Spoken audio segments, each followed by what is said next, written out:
Hi hello ഇന്ന് വൈകുന്നേരം മക്കൾക്ക് എന്തുണ്ടാക്കി കൊടുക്കുമെന്ന് ആലോചിച്ചപ്പോൾ വെറുതെ ഒന്ന് യൂട്യൂബ് എടുത്ത് നോക്കി അപ്പോൾ അതാ നമ്മുടെ ഫദ്വാസ് കിച്ചണിൽ ബ്രെഡ് വെച്ചിട്ട് ഒരു ഈസി റെസിപ്പി.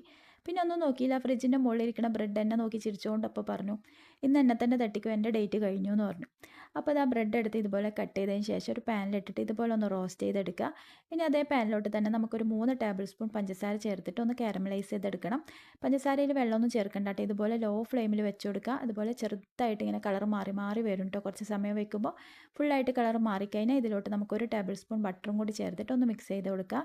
ഇനി ഇതിലോട്ട് നമുക്ക് ഒരു 2 3 ടേബിൾ സ്പൂൺ പാലും കൂടി ചേർത്ത് കൊടുക്കുക. നമുക്കൊരു ഫ്ലേവറിന് വേണമെന്നുണ്ടെങ്കിൽ ഏലക്കാപ്പൊടി ചേർത്ത് കൊടുക്കാം കേട്ടോ. ഫദ്വാസിൽ അതൊന്നും ചേർത്തിട്ടില്ല, എനിക്ക് അങ്ങനെ തോന്നി ഏലക്കാപ്പൊടിയും കൂടി ചേർക്കുകയാണെന്നുള്ളത്. അപ്പോൾ ഇത് നല്ലപോലെ മിക്സാക്കി കഴിഞ്ഞാൽ നമ്മൾ ബ്രെഡും കൂടി ഇതിലോട്ട് ചേർത്തിട്ട് നല്ലപോലെ മിക്സ് ചെയ്ത് കൊടുത്താൽ നമ്മുടെ സംഭവം റെഡി ആയിട്ടോ. നമുക്ക് ഒരുപാടൊന്നും കഴിക്കാൻ പറ്റില്ല, എന്നാലും ടേസ്റ്റിയാണ് കേട്ടോ. ഞാൻ ഉണ്ടാക്കിയപ്പോൾ മക്കൾക്കൊക്കെ ഇഷ്ടപ്പെട്ടു. എന്തായാലും നിങ്ങളും കൂടി ഒന്ന് ട്രൈ ചെയ്ത് നോക്കൂ കേട്ടോ.